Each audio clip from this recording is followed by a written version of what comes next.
Mas o segundo impacto na minha vida foi quando eu estava na Rádio Marumbi, do Matheus Yenser, e eu estava lançando um disco chamado Semeador. E eu lançava pela gravadora do Matheus Yenser, A Estrela da Manhã. E eu estava ali com o Matheus no ar, naquele musical evangélico, dando entrevista, fazendo o lançamento. E o telefone toca. Quando o telefone toca na rádio, a menina que anotava os pedidos de música e de oração, ela abre a porta do estúdio e diz assim: irmão Júnior, é para você. E é urgente. Eu disse: agora? Sim, agora. Eu disse: dá licença, Matheus. O Matheus ficou falando no ar. E eu fui atender o telefone. Quando eu atendi o telefone, o meu vizinho disse assim: Júnior, vá para o hospital do Cajuru. A Néia está lá. Néia é minha filha. Eu disse: o quê? A Néia está lá. Eu disse: mas eu saí de casa agora para vir aqui lançar um disco. Deixei ela em casa. E como que ela está lá? Ele só disse: vá para lá agora. É urgente. Eu disse: tá bom. Desliguei o telefone. Falei com o Matheus Yenser. Disse: Matheus, eu tenho que ir para o Cajuru, porque a minha filha deu entrada lá. Eu vou agora para lá. Isso era volta de 12:30, mais ou menos. Eu cheguei lá no Cajuru. E quando eu cheguei, dei o nome dela para aquele pessoal que atende, né? Puxou no computador. A menina que me atendeu disse: olha, o senhor vai nesse corredor até lá no final. Quando o senhor chegar lá, o senhor pega a esquerda e vai até o final.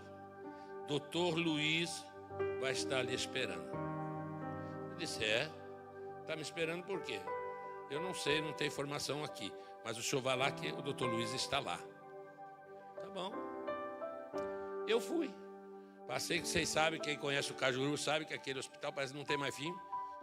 Parece o corredor do aeroporto de Viracopos, não acaba nunca. Quando eu cheguei lá, que eu virei à esquerda, cheguei no final do corredor, abriu-se um salão, mais ou menos do tamanho desta igreja. Aí eu olhei para a esquerda assim e vi duas portas que se abrem assim. E escrito em cima: sala de cirurgia. Olhei um pouquinho mais aqui para a esquerda, tinha uma porta escrito raio-x. E olhei para a direita e tinha assim um negócio de vidro bem grande.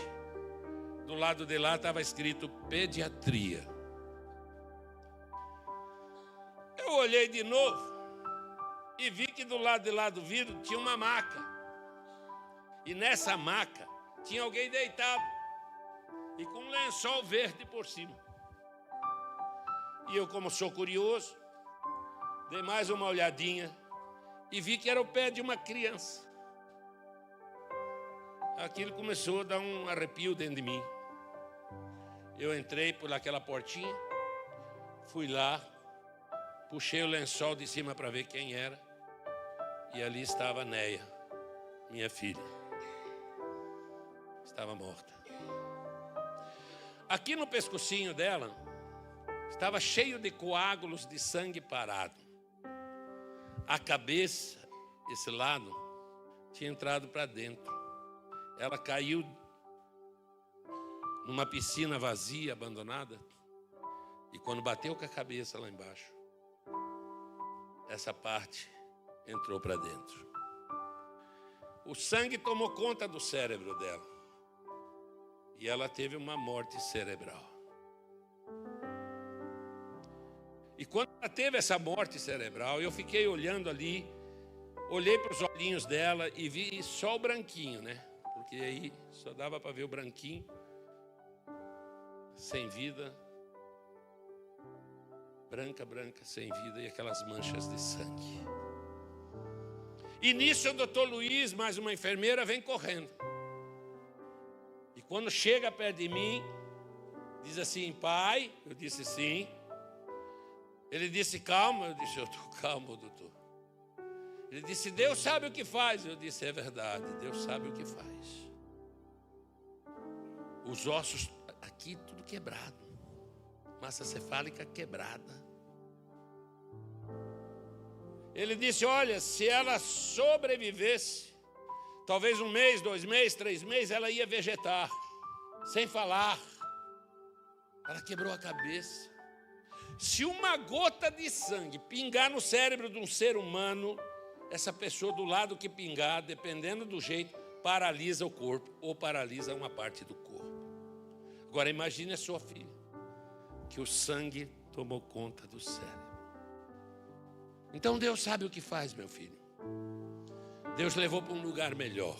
Ele falando, a enfermeira do lado, eu escutei quando ele disse: dá um acalmante para o pai. Eu disse: não quero nada disso. Calma, doutor. Ele disse: o senhor tenha paciência que eu vou ali fazer o atestado de óbito. E aí o senhor está livre para retirar a sua filha e velar aonde o senhor quiser. Eu disse: não precisa não, doutor. Ele disse: como assim não? Eu disse: não precisa não, porque eu vim buscar a minha filha para ela voltar para o mesmo lugar da onde ela saiu. Quando eu falei isto, o médico disse para mim: não, sem atestado de óbito ela não sai daqui, o senhor não pode tirar. Eu digo: não precisa não. Ela vai voltar para o mesmo lugar da onde ela saiu. E eu só disse: Deus, eu estava fazendo a tua obra.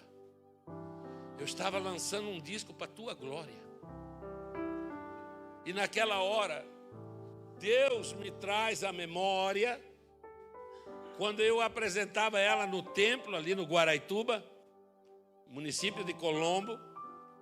Eu apresentava ela no templo, e naquela hora, a irmã Catarina, do círculo de oração, que já dorme no Senhor, ela levanta de lá do meio do círculo de oração e vem falando línguas estranhas. Ela sobe em cima do altar, e enquanto o pastor Orlando Michels orava apresentando ela coloca a mão na cabeça da Néia e diz: eis que eu tenho uma grande obra com ela nesta nação.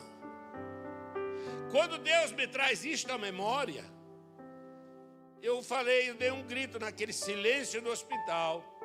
Eu dei um grito, eu disse: Deus, a tua palavra não se cumpriu. A tua palavra diz que tu não é homem para que mintas, e nem filho do homem para que se arrependa. E então a tua promessa não se cumpriu na vida dela. Por isso eu quero ela de volta. Quando eu falei isto, o médico já não estava entendendo mais nada, já estava um alvoroço naquela hora. O Espírito de Deus fala para mim: cante. Eu olhei para ela, dei um passo para trás e comecei a cantar. Aleluia, eu quero que você cante comigo bem forte. Onde guiar, meu Senhor, eu seguirei por seu amor. É sua mão que me conduz por minha ferida sobre a cruz.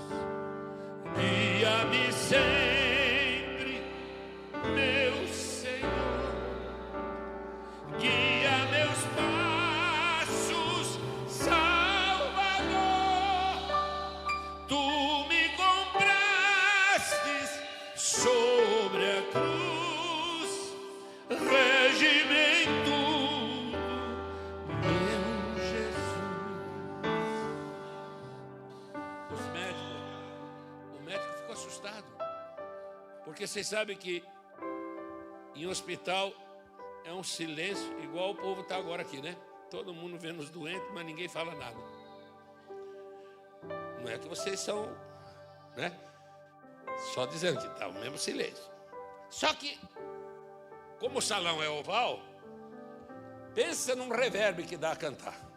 E eu achei bom, porque eu canto no tenor, Eu larguei a voz, eu sentia a minha voz rodar dentro daquele salão. O médico não entendia mais nada. A enfermeira deu 2 passos para trás, encostou na parede e começou a chorar. Eu olhei para o doutor Luiz, aquele italianão, quase da minha altura, de olhos bem verdes, já estava todo cheio de água. Eu disse, é hoje, Jesus. E continuei.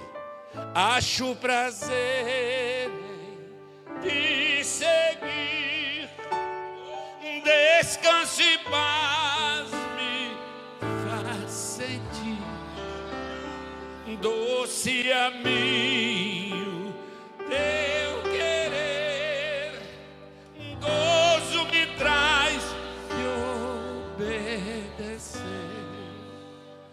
guia-me sempre, meu Senhor, guia meus passos, Salvador. Tu me comprastes sobre a cruz, rege-me em tudo, meu Jesus. Quando eu cheguei neste verso, eu pude ver que o segurança do hospital,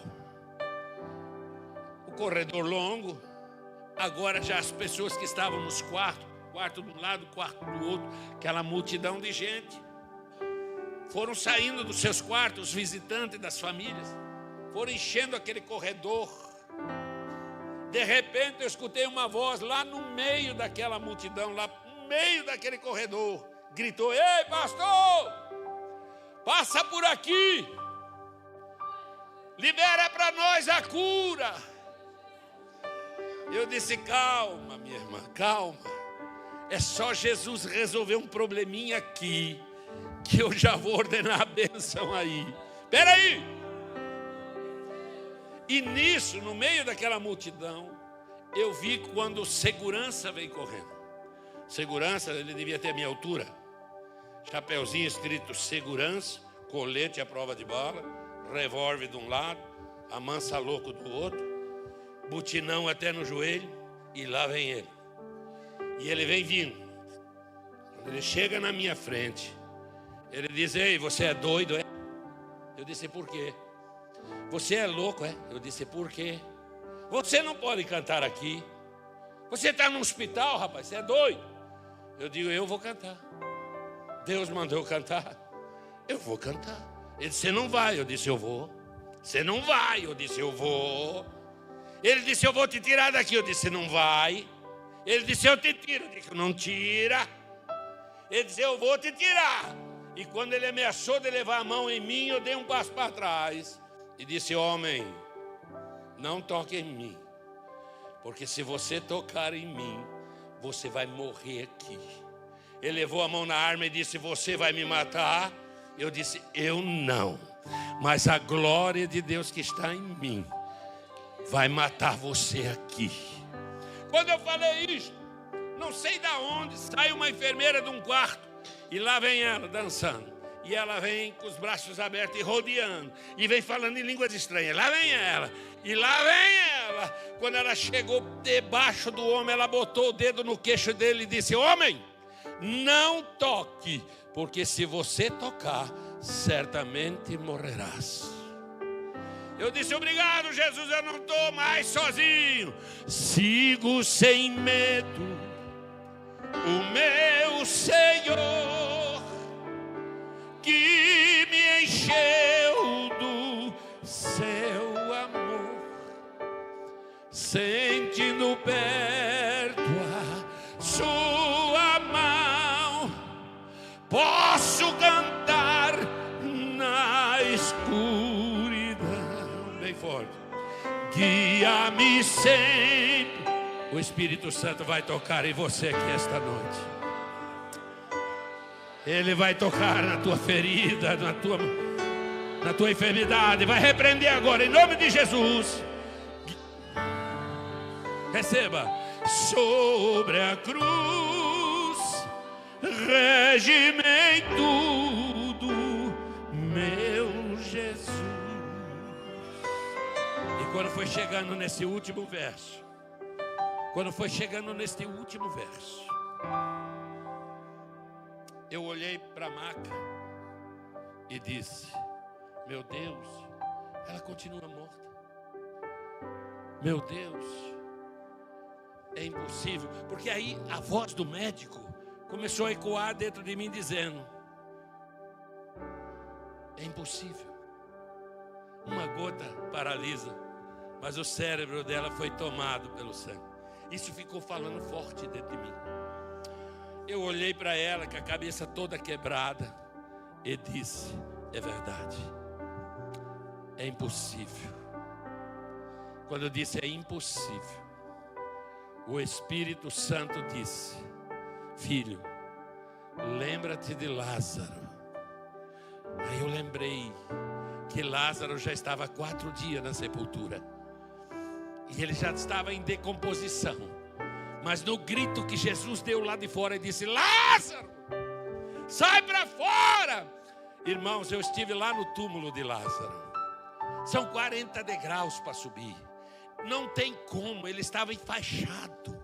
Eu não sei se o grito de Jesus, o poder da sua palavra, trouxe ele flutuando até em cima, ou os anjos pegaram ele e voaram com ele até lá em cima. Mas uma coisa eu sei lhe dizer: ele ressuscitou.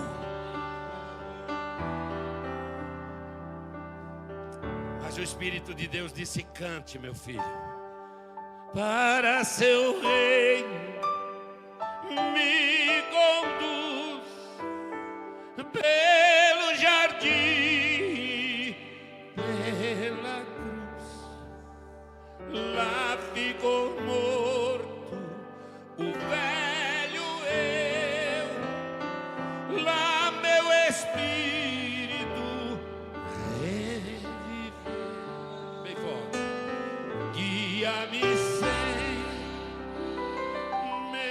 Senhor, guia meus passos, Salvador. Tu me compraste sobre a cruz, rege-me em tudo, meu Jesus. Quando eu olhei, a cabeça ainda estava quebrada, estava branca, sem vida. E eu disse: Jesus, misericórdia. Aí eu olhei para a direita. Lá naquela parede tinha uma porta. Eu não sei se ela tinha lá a hora que eu cheguei, mas aquela porta se abre. E quando aquela porta se abre, sai um médico de lá. E esse médico tinha o cabelo bem branco, magrinho, bonito, lindo. E ele veio na minha direção sorrindo. Aqui estava mais ou menos a maca, e ele vem de lá sorrindo. Eu dizia assim: meu Deus, que homem lindo é esse. Olha o cabelo dele, que cabelo brilhoso, lindo. Como ele é bonito. E eu fui indo para trás e ele foi se aproximando. Quando eu cheguei lá atrás, mais ou menos na parede, ele chega aqui na maca, tira aquele lençol de cima dela e olha para mim e diz: tu crê? E quando ele diz tu crê, ele bota a mão na cabeça. Quando ele bota a mão na cabeça, onde estava tudo quebrado, agora isso é para quem crê. Os ossos começaram a estalar, plá, plá, plá, plá, plá, plá. E a cabeça voltou ao normal. Eu olhei assustado e vi que ela estava ainda sem vida. Ele olhou para mim de novo e levou o dedo e disse: tu crê? E eu gritei naquele salão e disse: Deus, eu creio porque sou crente. Ele disse: homem, seja feito conforme a tua fé. E a minha filha sentou na maca e ressuscitou para a glória de Deus. E ela está viva.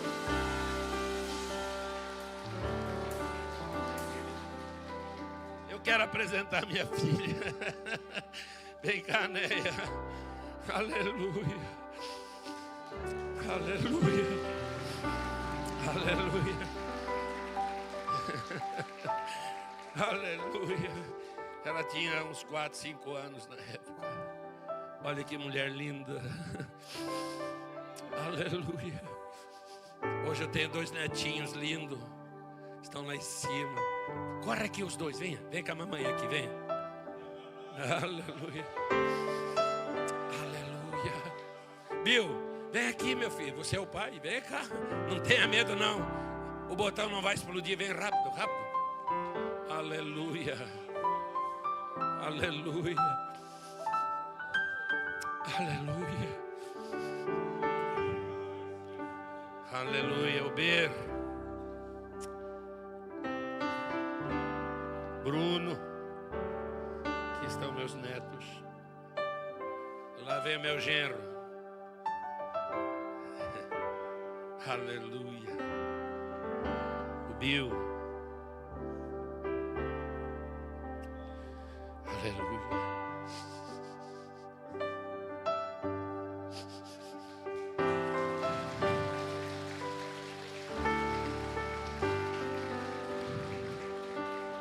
Aleluia. Eu sei que era impossível. Mas o que é impossível para Deus, meu irmão? Por que você está aí com esse problema, triste, cabeça baixa? O que é impossível para Deus? Nada. Aí ela senta na maca. E eu só escuto o médico gritar: leve para a sala de cirurgia. Temos que estancar o sangue. Tirar o sangue da cabeça dela. Aí o Espírito Santo fala comigo. E diz, fala para ele, que o mesmo Deus que ressuscita, tira sangue do cérebro. Eu disse, doutor, travei a maca com o pé. Eu disse, não. Ele disse, agora se você não sair, eu chamo segurança. Eu disse, o senhor pode chamar, mas o senhor vai ouvir uma palavra. Ele disse, diga. O senhor disse que era impossível. O senhor disse que uma gota de sangue. Agora ela estava com a cabeça cheia de sangue. O senhor disse que paralisa. Agora ela vegetaria. Hein, doutor? Como é que é? Eu virei para ela assim na maca. Ela não vai lembrar porque tinha 4 anos. Eu disse, Néia, pula no pai. Ela deu um salto. Uá! Agarrou aqui em mim e disse, papai, me leva para casa. Eu disse, nós vamos para casa. O médico disse, não pode ainda. Eu vou fazer radiografia, eu vou fazer raio-x. Eu disse, então vai. Ele entrou naquela portinha do raio-x, eu fiquei de pé do lado de fora. Meia hora depois ele sai. Você aguenta aí. Lá levam ela com a maca até a pediatria. Você pode ficar lá com ela. Fiquei lá. 1 hora depois vem o médico, com 2 envelopes grandes. Disse, vem cá, pai. Acendeu um quadro cheio de luz. Ele disse, eu vou botar os primeiros raios-x. Pá. Tudo escuro, meio marrom. Eu disse, doutor, está tudo meio marrom aí? Ele disse, isso aí é o sangue na cabeça dela. Mas eu vou colocar o que eu tirei agora. E foi colocando. E eu só via o foco do outro lado e aquela sombra do cérebro. Eu disse, doutor, mas esse aí não tem o marrom. Ele disse, não tem nem uma gota de sangue, meu filho. Agora, como ela bateu a cabeça e é praxe do hospital, ela tem que ficar 72 horas aqui. Daqui 3 dias eu libero ela para ir para casa. 3 dias depois ele chegou e liberou a Néia para voltar para casa. Aí eu pensei comigo, Deus disse, eu tenho uma grande obra nesta nação com ela. Eu disse, ela vai pregar. Agora sim, vai ser pregadora. Ela tentou cantar também. Diga, Pai do Senhor. Pai do Senhor, irmãos. Fala. Eu só queria falar uma coisa. Esse dia é um dia que Deus nunca me deixou esquecer. Eu lembro de quando eu caí e coloquei a mão. Então aquilo eu senti mole assim. Eu só lembro da minha mãe gritando, né? Meu nome e longe. E eu lembro de ter desmaiado. Então esse dia Deus nunca deixa eu esquecer. Para edificar, né? E eu lembro também de quando eu estava no hospital. E eu pedia tanto para a enfermeira, chama meu pai para me levar embora. E ali eu tinha que ficar.